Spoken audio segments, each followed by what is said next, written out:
మీ business ఏదైనా మీ ఊర్లో promotion చేయాలంటే అది సుమన్ టీవీతోనే సాధ్యం. ఇప్పుడే సంప్రదించండి. Welcome to Suman TV. నేను కిరణ్. ప్రస్తుతం మనతో కమ్యూనిస్ట్ భావాలు కలిగిన వ్యక్తి అయినప్పటికీ కూడా గౌరవ్ ఫ్యామిలీ అంటే అభిమానంతో గౌరవ్ వెంటనే ఉంటూ ప్రస్తుతం 29వ వార్డు ఇన్ఛార్జ్, అలాగే రాష్ట్ర బ్రాహ్మణ వెల్ఫేర్ కార్పొరేషన్ డైరెక్టర్గా కొనసాగుతున్నారు. అదే మనతో పట్టున్నారు కర్ణం శ్రీనివాసరావు గారు. నమస్తే అండి. నమస్తే కిరణ్ గారు. కమ్యూనిస్ట్ భావాలు మీవి, కానీ ఇక్కడేమో మీరు గౌరవ్ వాళ్ళతోనే ఎక్కువ ట్రావెలింగ్ చేస్తున్నారు, వాళ్ళతోనే ఉంటున్నారు. వాళ్ళు ఏ పార్టీకి వెళ్ళినా కూడా అదే పార్టీలో తిరుగుతున్నారు. ఎందుకు ఆ అనుబంధం మీకు గౌరవ్ వాళ్ళకి మీకు? ఎస్, చాలా కరెక్ట్గా చెప్పారు. యాక్చువల్గా చెప్పాలంటే గౌరవ్ వెంకటరెడ్డి గారు వైసీపీలో జిల్లా అధ్యక్షుడు ఉన్నప్పుడు నన్ను వాళ్ళే పిలిచారనమాట. వేరే ఒక లీడర్ ద్వారా నన్ను వాళ్ళ ఇంటికి రమ్మని పిలిచారు. బై ద టైం నేను అనుకున్నది ఏంటంటే, అప్పటిదాకా నేను ట్రేడ్ యూనియన్లో దాంట్లో యాక్టివ్గా ఉండేవాడిని. Trade unions is nothing but communist పార్టీకి, సిపిఐఎం పార్టీకి అనుబంధం. సిఐటీలో ఉండేవాడిని. నేను మొదటిసారి పిలిచినప్పుడు గౌరవ్ వెంకటరెడ్డి గారు పిలిచినప్పుడు పోలేదన్నమాట. అంటే ఆయన అంటే నేను అంతవరకు ఎప్పుడు ఏదో పేపర్లో చూడడమేమో లేకపోతే ఎక్కడ నుంచి ఫోటో చూడడమే, కానీ ఆయన ఎప్పుడు వ్యక్తిగతంగా కలవలేదు. ఆయన ఒక ఫ్రాక్షన్ లీడరు, ఒక బుర్జువా పార్టీ నాయకులు, వీళ్ళతో నాకేం పని అని పోలేదు. రెండోసారి నాకు మళ్ళీ పిలుపు వచ్చింది. వచ్చిన తర్వాత మా వెల్విషర్స్ అందరూ అన్నారు, అంత పెద్ద ఆయన పిలిచిన తర్వాత పోకపోవడం బాగుండదు, వెళ్ళమని చెప్పారు. అంటే మీకు అనిపించిందా ఎందుకు పిలిచారు అనేది? మీరు వాళ్ళ కంటపడడానికి కారణం ఏంటి? నేను కంటపడడానికి కారణం ఏంటంటే, నేను కాలనీలో కమ్యూనిస్ట్ పార్టీ తరఫున, సిపిఐఎం పార్టీ తరఫునే, అది ఎక్స్టెన్షన్ ఏరియా, నీళ్ళ సమస్యలు, రోడ్లు లేవు, డ్రైన్లు లేవు, చాలా సమస్యలు ఉండేవాళ్ళ. మేము సిపిఐఎం పార్టీ తరఫునే నాకు కాలనీలో ఉండే వాళ్ళందరూ నింటేసుకుని అధికారులను నిలదీసి పనులు చేయించుకునేవాడిని. అంటే అప్పుడు నాకు ఎవరు పార్టీ అంటే ఏం లేదు, సిపిఐఎం పార్టీ అంటేనే పోరాటం అంతే. కాబట్టి ఈ రకంగా పోరాడేవాడిని కాలనీ వాళ్ళందరూ నింటేసుకుని. మేబీ ఇది గౌరవ్ వెంకటరెడ్డి గారికి నచ్చిందేమో, ఆయన చూసినట్టున్నారు, మంచి నాయకుడు ఉన్నట్టున్నాడు అని ఆయన పిలిపేయడం జరిగింది. పిలిపించినప్పుడు ఆయనతో వెళ్ళాను. ఆయన మెమరీ చాలా ఎక్సలెంట్ మెమరీ.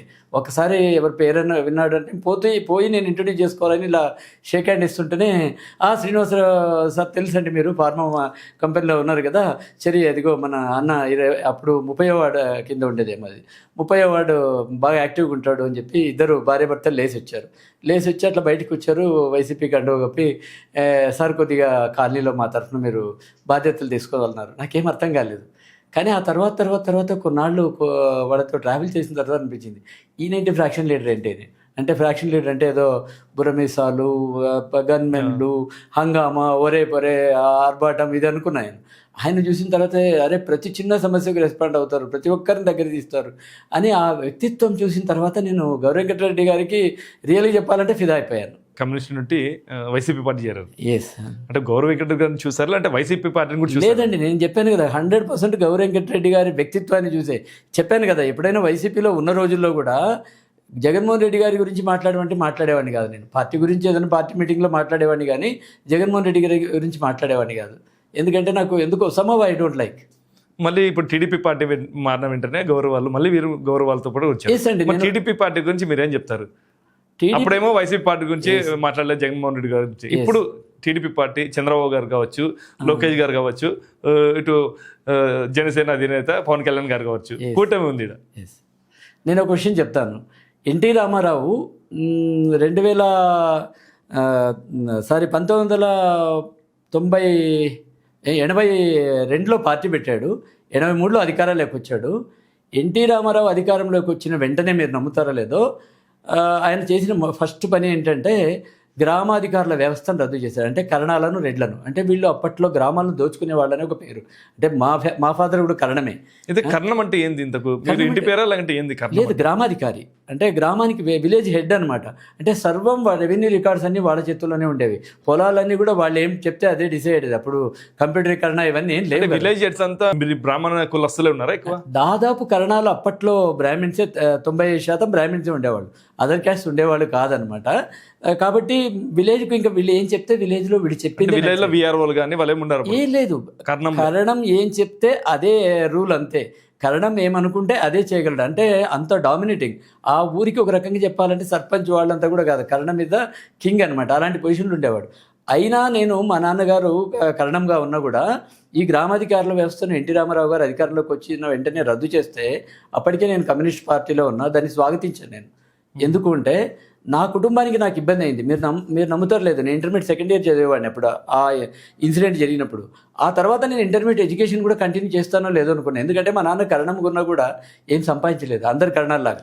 కానీ ఇక్కడ ఆలోచించాల్సింది మా నాన్న గురించి కాదు, వ్యవస్థ గురించి ఆలోచించాలి.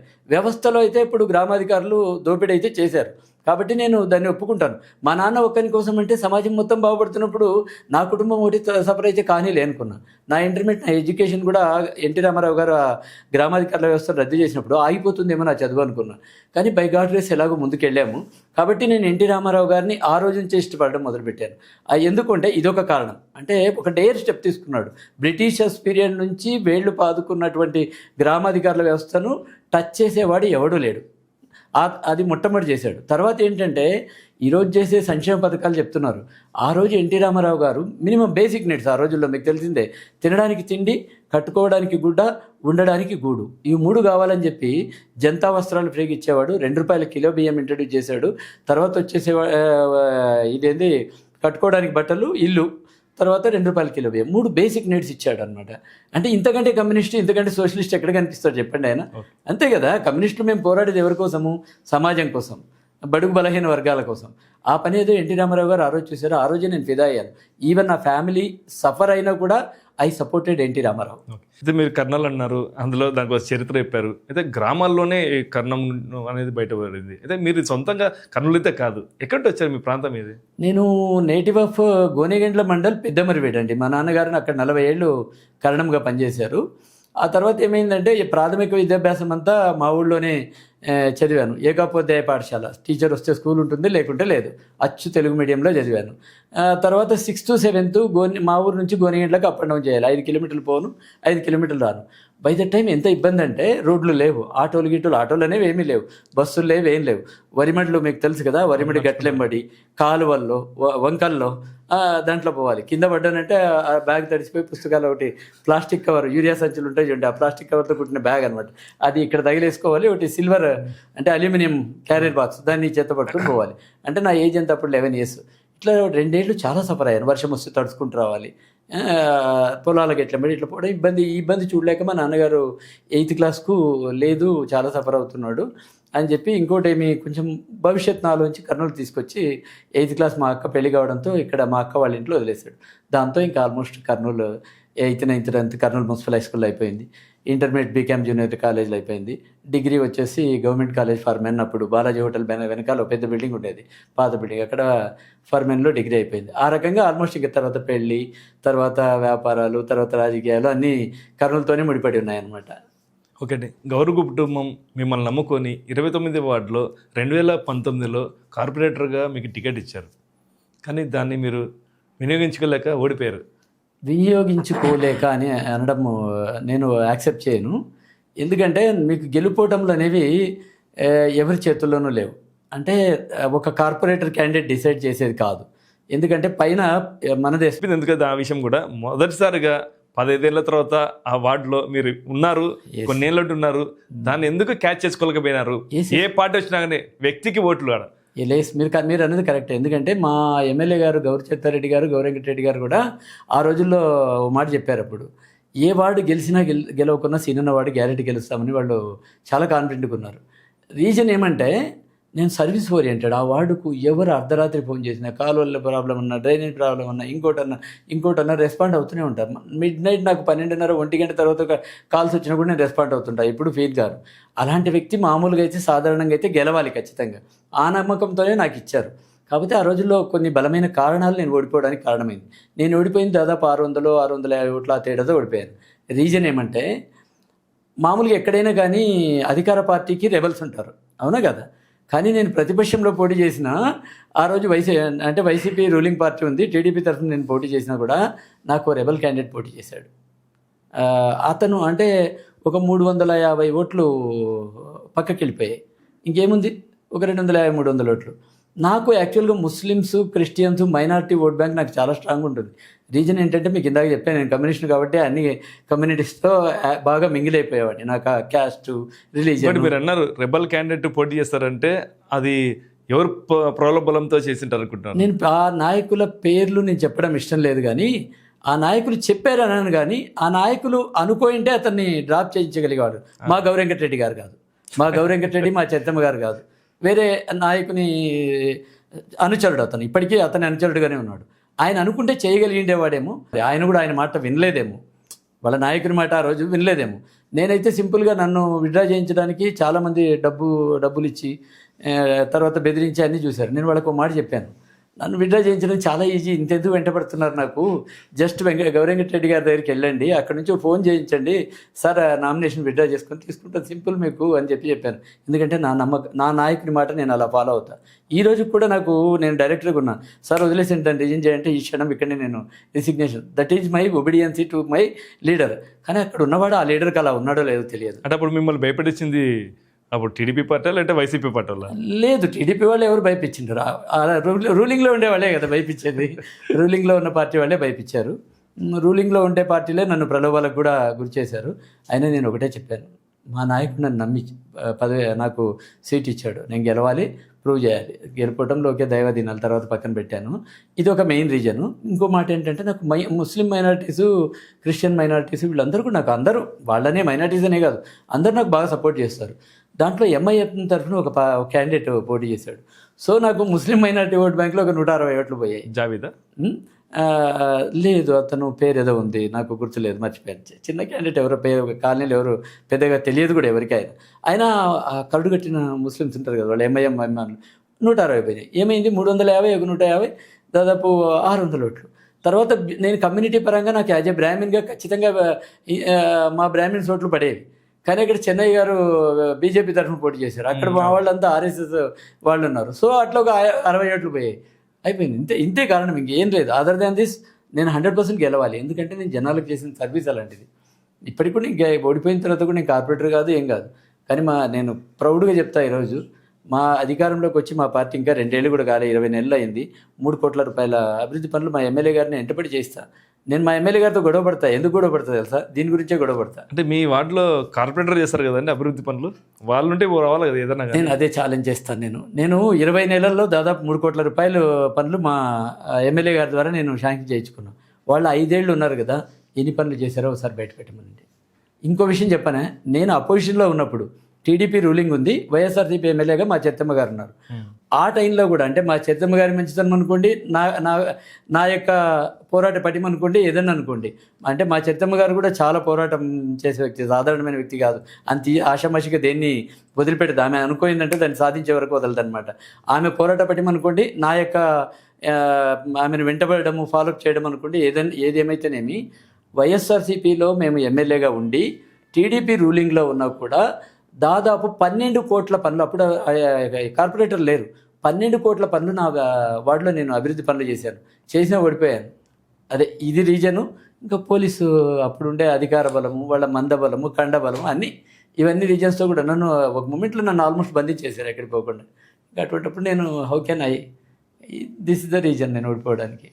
మీరు చేసే సర్వీస్ కావచ్చు, మీకున్న ఎక్స్పీరియన్స్ కావచ్చు, మీకున్న నాలెడ్జ్ కావచ్చు, అలాగే మీరు చేసే ప్రొఫెషన్కి ఇప్పుడున్న బ్రాహ్మణ వెల్ఫేర్ కార్పొరేషన్ స్టేట్ డైరెక్టర్గా ఉన్నారు. ఇంతకా అది మీకు నచ్చే తీసుకున్నారా లేకుంటే వేరే ఏమన్నా కోరుకున్నారా? నచ్చి తీసుకున్నారంటే నేను కమ్యూనిటీ పరంగా పోస్ట్ అడగలేదండి. నేను ఏ రోజు కూడా నేను పెట్టిన అప్లికేషన్లో నాకు ఏదైనా మంచి నామినేటెడ్ పోస్ట్ ఇవ్వండి అని అడిగాను. మా ఎమ్మెల్యే గారు కూడా ఎక్కడ స్పెసిఫిక్గా నాకు బ్రాహ్మణ కార్పొరేషన్ ఇవ్వమని అడగలేదు.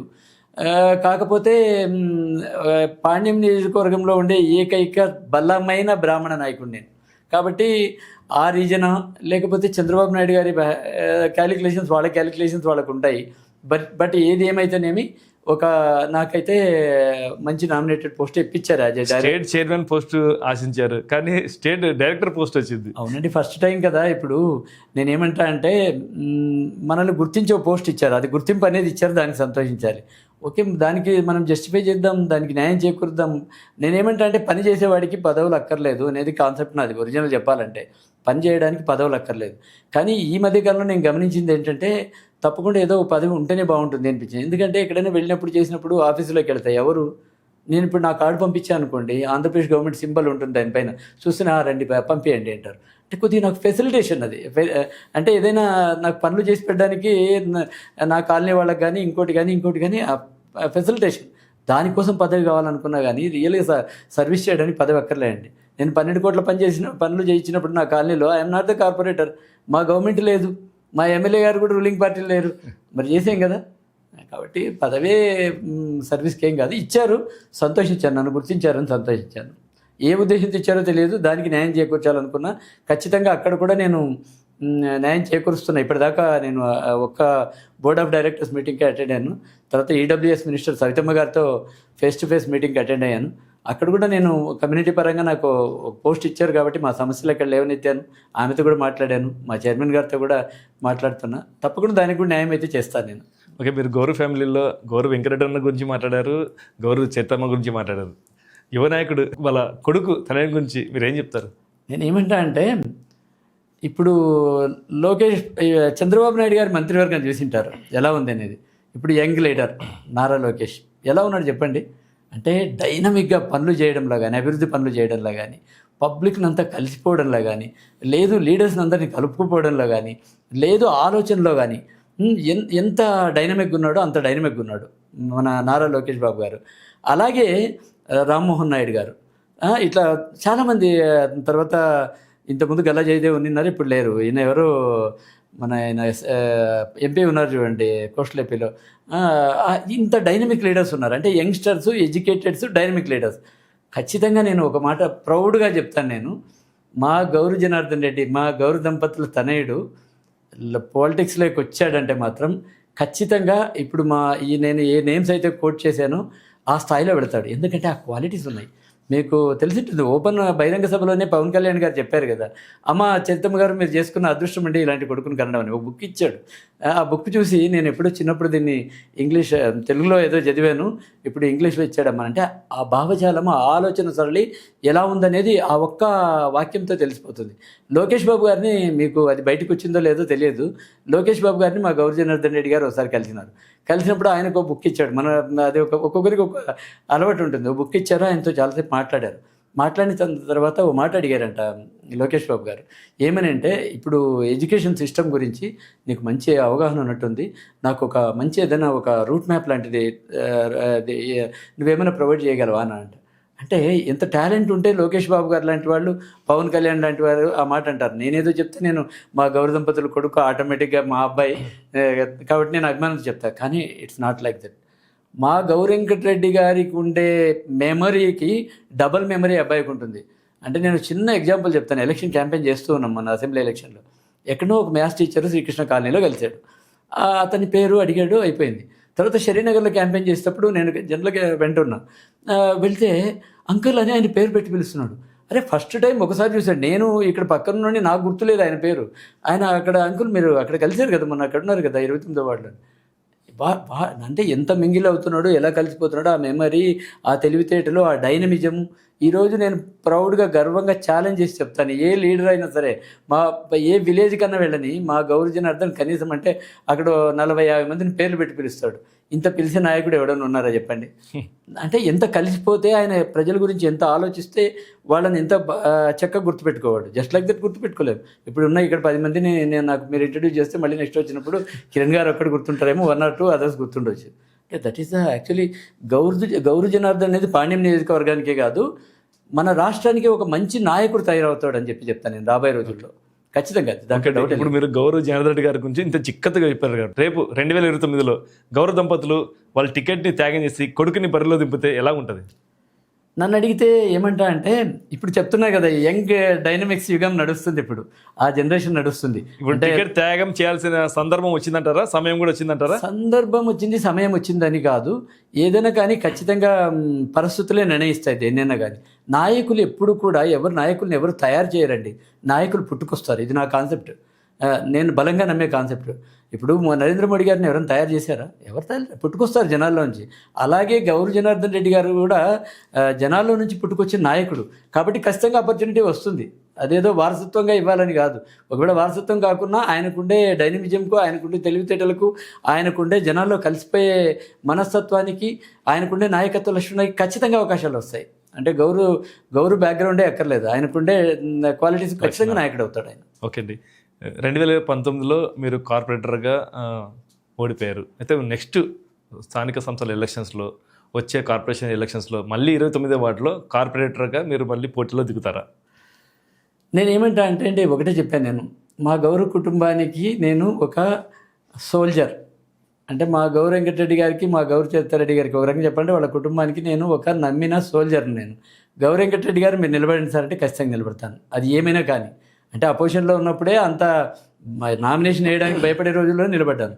ఇప్పుడు వాళ్ళు you are the right person sir, మీరు నిలబడండి అంటే నిలబడతాను. లేదు అని ఇంకోటి ఏదైనా చూజ్ చేసి ఆయనకు సపోర్ట్ చేయాలంటే కూడా చేస్తాను. నాకు కావాల్సింది ఏంటంటే my leader is always right, my boss is always right. ఆయన ఏం నిర్ణయం తీసుకున్నా దట్ ఈస్ ద రైట్. మీది కార్పొరేటర్ స్థాయి కాదు, అందుకే ఇప్పుడు ప్రస్తుతం బ్రాహ్మణ వెల్ఫేర్ కార్పొరేషన్ డైరెక్టర్కి ఇచ్చి అక్కడ వేరే వాళ్ళని బరిలోకి దింపాలి ఆలోచన ఉన్నారు టీడీపీ. నేనైతే అలా అనుకోవట్లేదు. అంటే ఇప్పటివరకు అలాంటి ఆలోచనలు ఏం మా నాయకులకు రాలేదు. ఒకవేళ ఆ విధంగా వచ్చినా కూడా నేనేం చేయలేను. నేను చెప్పాను కదా, మా బాస్ నిర్ణయం తీసుకుంటే దట్ ఈస్ ద రైట్ అని చెప్తున్నా. మా చిత్తారెడ్డి గారు, మా వెంకటరెడ్డి గారు ఏమి నిర్ణయం తీసుకుంటే దాన్ని శిరసావిస్తా.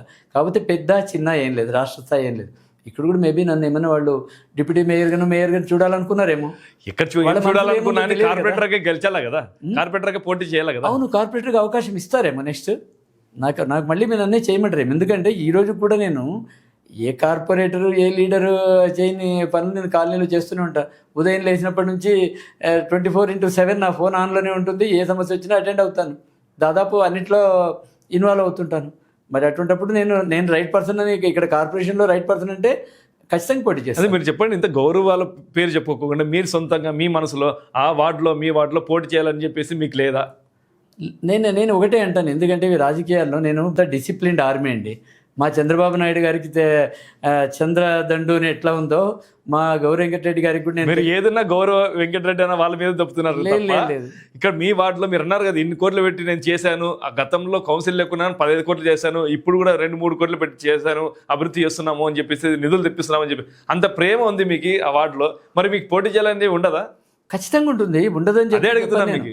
కానీ నేనేమంటా అంటే ఒక డిసిప్లిన్ సోల్జర్గా, తెలుగుదేశం పార్టీకి ఒక డిసిప్లిన్ సోల్జర్గా, అదేవిధంగా గౌరవ ఫ్యామిలీకి నేను ఒక డిసిప్లిన్ సోల్జర్గా, వాళ్ళు ఏం చెప్తే దాన్ని శిరసావిస్తా అంట. ఖచ్చితంగా వాడు చేయమంటే చేస్తాను. లేదు ఎవరినైనా గెలిపించే బాధ్యత కూడా, నేను కింగ్ మేకర్ అని చెప్తా. ఆ వాడుకు ఎవరు నిలబెట్టినా నేను గెలిపించే బాధ్యత నాది. నేను కింగే కాదు, అవసరమైతే కింగ్ మేకర్గా ఉంటాను తప్పకుండా. ఎందుకంటే నాకు ఆ బలం ఉంది. నేను చెప్తున్నా కదా, నన్ను అభిమానించే ప్రజలు ఉన్నారు, నన్ను అభిమానించే ఓటర్లు ఉన్నారు, అన్ని కమ్యూనిటీస్ నన్ను ఇష్టపడతాయి. నేను అందరితో కలిసి ఉంటానండి. నాకు కమ్యూనిటీసు, గ్యాస్ ఇవి లేవు. నేను చెప్పాను కదా, బేసిక్లీ ఐఎమ్ ఏ కమ్యూనిస్ట్. కాబట్టి ఇప్పటికి కూడా ఆ రూట్స్ అనేవి ఎక్కడో ఉంటాయి. ఓకే, మీరు ఆ వార్డులో చాలా ఇప్పుడు ఇన్ఛార్జిగా ఉన్నారు, గతంలో ఉంటే ఆ వార్డులో కూడా బాగా సర్వీస్ చేస్తున్నారు. ఇంత ఆ వార్డులో సమస్యలు ఏమున్నాయి, ఏమన్నా అభివృద్ధి చేసేవి ఏమన్నా? సార్ ఆ వార్డు ఎక్స్టెన్షన్ ఏరియా కాబట్టి. Yes you are right sir, absolutely right Kiran గారు.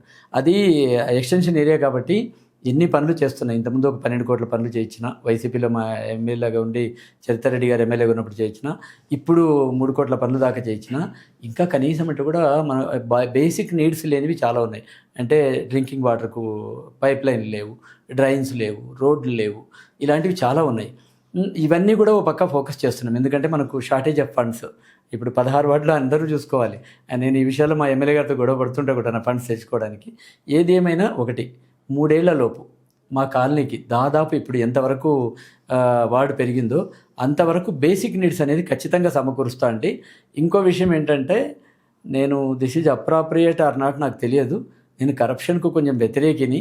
కాబట్టి ఇంతవరకు జనాలను 5 ఏళ్ళు కొన్ని విషయాల్లో దోచుకు తిన్నారు. అవన్నీ కూడా ఖచ్చితంగా బయట పెట్టడం, లేకుంటే బయట పెట్టాలి అంటే ప్రతి ఒక్క నాయకుడుగా కూడా కరప్షన్ వ్యతిరేకం, నేను కరప్షన్ పోను, నేను నీతి గల వ్యక్తిని, నిజాయితీ గల వ్యక్తిని అంటూనే ఉంటారు కదా. ఎలా నమ్మాలా మిమ్మల్ని? ఎలా నమ్మాలి అంటే నేను మాట చెప్తాను. ఇప్పుడు 2 ఏళ్ళు అయింది, చాలా మీకు ఈ పాటికి మేము కరప్షన్ చేయాలంటే గిన బయటపడవా ఏదైనా? ఈ పాటికే తెలిసిపోయింది కదా, ఏదో చిన్న హెల్ప్ చేస్తే నాకేంటి అనే రోజులు ఇవి. మరి ఇప్పటికి ఎక్కడో తెలిసిపోయిండాలి కదా. మరి ఎక్కడ ఒక చిన్న అలిగేషన్ కూడా రాలేదంటే ఏంటి? No doubt at all. Already ప్రజలకు తెలిసిపోతుందండి, ప్రజలు తెలిసిపోయిందంటే ఆటోమేటిక్గా అందరికీ తెలిసిపోతుంది. ఇప్పుడు నేను చిన్న మాట చెప్తాను. నేను ఇంకోటి ఏంటంటే, నాకు రైవల్సీ, శత్రుత్వము ఇవి ఉండవండి. మొన్నటిదాకా కూడా నాకు తెలియదు నేను తప్పు చేస్తున్నానా అనిపించింది ఒక మూమెంట్లో. అంటే ప్రజలు నేను హ్యాపీగా ఉన్నారు, బాగున్నారు, ఏదో పనులు చేస్తున్నాను, నేను సర్వీస్ చేస్తున్నాను అనుకున్నాను. కానీ ప్రజలు చాలా చోట్ల మోసపోతున్నా కూడా నేను గమనించలేకపోయానని నేను చాలా పశ్చాత్తాపడ్డాను. ఈ యాంగిల్లో నేను ఎందుకు ఫోకస్ చేయలేకపోయానని బాధపడ్డాను. అంటే మీరు నేను చెప్పడం కాదు, I don't like to coat the names of those leaders, వాళ్ళ పేర్లు చెప్పడం నాకు ఇష్టం లేదు. అక్రమ కనెక్షన్లు, కుళాయి కనెక్షన్లు ఇచ్చి ఒక్కొక్కరి దగ్గర నుంచి 30,000 నుంచి ₹1,00,000 దాకా వసూలు చేశారండి. మున్సిపాలిటీకి ఈవెన్ చలానా కూడా కట్టలేదు, డీడీ కూడా కట్టలేదు. మరి ఆ డబ్బంతా ఎక్కడ పోయింది? ఏ గవర్నమెంట్లో జరిగింది ఇది? గత 5 ఏళ్ళుగా. ఇప్పుడు ఎందుకు బయటపడిందంటే నాకు తెలియదు. నేను నిజంగా కూడా అంటే కొందరు ఉంటారు ఆపోజిషన్లో ఉన్నామంటే వాడు ఏం చేస్తున్నాడు ప్రొవోకింగ్ చేస్తుంటారు. నాకు అలాంటి అలవాట్లేదు. ఎంతసేపు ఉన్న సర్వీస్ ఇప్పుడే తెలిసింది అని మీరు అడగొచ్చు. నేను ఇప్పుడు డెవలప్మెంట్ యాక్టివిటీస్ చేస్తున్నా కదా, డ్రైన్స్ వేయించాను, పైప్ లైన్ వేయించాను. పైప్ లైన్ ఇచ్చినప్పుడు ఆ పాత కనెక్షన్లు కొన్ని కట్ అయిపోయినాయి అనమాట. ఇవి వాటర్ పైప్ లైన్స్ ఇచ్చేటప్పుడు, డ్రైన్స్ ఇచ్చేటప్పుడు కట్ అయినాయి. దాన్ని మళ్ళీ కనెక్షన్ ఇచ్చేటప్పుడు నేను ట్యాప్ ఇన్స్పెక్టర్లకు వీళ్ళకి చెప్పాను. ఎందుకో నాకు కొంచెం స్మెల్ వచ్చింది. ఎవరో చెప్పారు ఇట్లా, ఇంతకుముందు చాలా అక్రమ కనెక్షన్లు ఉన్నాయి, 5-10 ఉంటాయిలే కనెక్షన్లు అనుకున్నాను. తర్వాత నాకు తెలిసింది ఓ స్ట్రిక్ట్ ఇన్స్ట్రక్షన్ ట్యాప్ ఇన్స్పెక్టర్లకు వాళ్ళకి చెప్పాను. అయ్యే బాబు, నెక్స్ట్ ఇప్పుడు కట్ అయినవి మీరు కనెక్షన్ ఇచ్చే ముందు వాళ్ళు చలానా కట్టలేదు ఒకసారి అడగండి, డీడీ కట్టలేదు అడగండి, లేకపోతే ఇవ్వద్దండి, నేను స్ట్రిక్ట్గా డమ్మీ వేసేయండి అని చెప్పాను. ఆ విధంగా తీసేసరికి ఇప్పటికీ ఆ పాత కనెక్షన్లు 34 మంది ఇప్పటిదాకా చలానా కట్టారు. అంటే ఆ 34 మంది 30,000 నుంచి ₹1,00,000 కట్టినోళ్ళే కదా. ఇప్పుడు ఇంకా ఎన్ని ఉన్నాయో తెలియదు. నాకు వచ్చిన ఇన్ఫర్మేషన్ ప్రకారం 100 నుంచి 150 కనెక్షన్లు ఇచ్చారు. 100 కనెక్షన్లకు అన్నా కూడా 30,000 అన్నా కూడా ఏమేమి చెప్పండి, ₹30,00,000. అవునా? ఇంకా ఇంటి పనులు వేయించడానికి దారుణంగా దోచుకు తిన్నారు. నేనైతే ఈ పనులు చేయనండి. నాకు మనీ కావాలంటే నా వ్యాపారాలు నాకున్నాయి. నేను రాజకీయాలకు అక్కర్లేదు. ఇక్కడ చేసే సర్వీస్ టైం నేను నా వ్యాపారాలపైన ఫోకస్ చేస్తే I can earn more than this. సంపాదించడానికి నేను రాజకీయాలకు రావాల్సిన అవసరం లేదనమాట. ఓకే అండి, బ్రాహ్మణ వెల్ఫేర్ కార్పొరేషన్ డైరెక్టర్ ఉన్నారు. ఇప్పుడు ఈ పదవిని మీరు ఎలా ముందుకు తీసుకెళ్తారు? ఈ పదవిని ఎలా ముందుకు తీసుకెళ్తారు? ఎలా న్యాయం చేస్తారు ఆ కార్పొరేషన్కి మీ వంతుగా? నా వంతుగా అదే చెప్పాను కదండి. యాక్చువల్గా చంద్రబాబు నాయుడు గారే దీన్ని బ్రాహ్మణ్ కార్పొరేషన్ అనేది బ్రాహ్మణులకు భారతదేశానికి స్వతంత్రం వచ్చినప్పటి నుంచి కూడా ఎక్కడ కూడా ఒక సింగిల్ స్కాలర్షిప్ కానీ ఇంకోటి కానీ రావు. ఓసీలు మేము కాబట్టి ఏం రావు అనమాట. మాకు ఎలాంటి పథకాలు దాదాపు ఏం లేవు. నేను కూడా వితౌట్ స్కాలర్షిప్ చదివిన వాడిని. అంటే మీ కార్పొరేషన్కి భారీ ఫండ్ ఏమన్నా తెప్పించే ప్రయత్నాలు? లేదు, ఖచ్చితంగా. ఎందుకంటే ఒకప్పుడు చంద్రబాబు నాయుడు గారు ఇంతకుముందు అధికారంలో ఉన్నప్పుడు, వైసీపీ కంటే ముందు అధికారంలో ఉన్నప్పుడు కార్పొరేషన్ స్థాపించినప్పుడు దాదాపు మాకు ₹385 కోట్ల నిధులు ఇచ్చి చాలా స్కీమ్స్ తీసుకొచ్చారు. ఆ స్కీమ్స్ వైఎస్ఆర్సీపీ పీరియడ్లో పూర్తిగా భూస్థాపితం ఆగిపోయినాయి. ఇప్పుడు మళ్ళీ వన్స్ అగైన్ ఆ స్కీమ్స్ అన్నీ కంటిన్యూ కావాలంటే ఖచ్చితంగా అంటే చిన్నపిల్లలకు స్కాలర్షిప్ల కోసం అయితేనేమి, ఎవరైనా చనిపోతే వాళ్ళకు, పేద బ్రాహ్మణులు చనిపోతే వాళ్ళకు అంత్యక్రియల కోసం అయితేనేమి, పేద బ్రాహ్మణులు ఎవరైనా ఫారిన్కి వెళ్ళి చదువుకోవాలంటే వాళ్ళకు చదువుకు సాయం అయితేనేమి, తర్వాత వీళ్ళలో ఉండే స్కిల్స్ని డెవలప్ చేయడానికి ట్రైనింగ్ క్లాసెస్ అయితేనేమి, ఇలాంటివి కండక్ట్ చేయడానికి దాదాపు చాలా ఫండ్ ఇచ్చారు ఇంతకుముందు. ఇలాంటి పథకాలు చాలా చేశారు. పేద బ్రాహ్మణులు ఏదైనా ఉపనయనం చేసుకుంటే వాళ్ళకు ఉపనయనానికి సాయం చేయడం, ఇలాంటివి చాలా చేశారు. కాబట్టి ఈ స్కీమ్స్ అన్నీ ఇంప్లిమెంట్ చేయాలంటే ఖచ్చితంగా ఫండ్ కావాలి. దానికోసం ఆల్రెడీ సవితా మేడం గారికి, అంటే ఈడబ్ల్యూఎస్ మినిస్టర్, ఆమెతో పర్సనల్ కలిసినప్పుడు నేను, మా చైర్మన్ గారు కూడా ఆ రోజు లేరు కాబట్టి ఆన్ బిహాఫ్ ఆఫ్ చైర్మన్ నేను ఇవన్నీ కూడా ముందు పెట్టాము. మా చైర్మన్ గారు కూడా పోరాడుతున్నాడు. ఖచ్చితంగా ఇప్పుడు ఆల్రెడీ ఒక 23 కోట్లు సబ్సిడీ రుణాల కోసము డబ్బు మాకు శాంక్షన్ చేసింది గవర్నమెంట్. అంటే ఇనిషియల్ ఫస్ట్ స్టెప్ సక్సెస్ అయ్యాము. ఈ 23 కోట్లు అంటే చిన్న వ్యాపారాలు చేసుకునే వాళ్ళు, పౌరైతులు, వీళ్ళకి ఏదైనా ఆర్థిక సాయం కావాలంటే మాకు ఎవరికీ లేనిది, అంటే ఏ కార్పొరేషన్ లేనిది మా ప్రత్యేకత ఏమంటే బ్రాహ్మణ్ వెల్ఫేర్ క్రెడిట్ సొసైటీ ఒకటి ఉందండి మాకు. అంటే క్రెడిట్ సొసైటీ అంటే నథింగ్ బట్ కోఆపరేటివ్ బ్యాంక్ ఉన్నది. Only society. ఆ బ్యాంక్ ద్వారా ఇట్లా లోన్లు ఇవి ఇస్తుంటాం అనమాట. కాబట్టి సబ్సిడీ లోన్ల కోసం కూడా చంద్రబాబు నాయుడు గారు మాకు 23 కోట్లు ఇచ్చారు.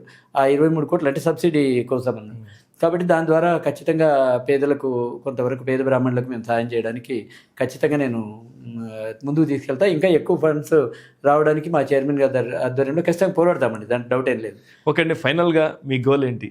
మీరు గౌరవాలు వెంబడి ఉంటారా, ఏ పార్టీ ఏ పదవి లేకోకుండా, లేకుంటే ఏదైనా ప్రజల కోసం ఏమన్నా ప్రత్యేక రాజకీయాలకి మళ్ళీ దిగిపోతారా?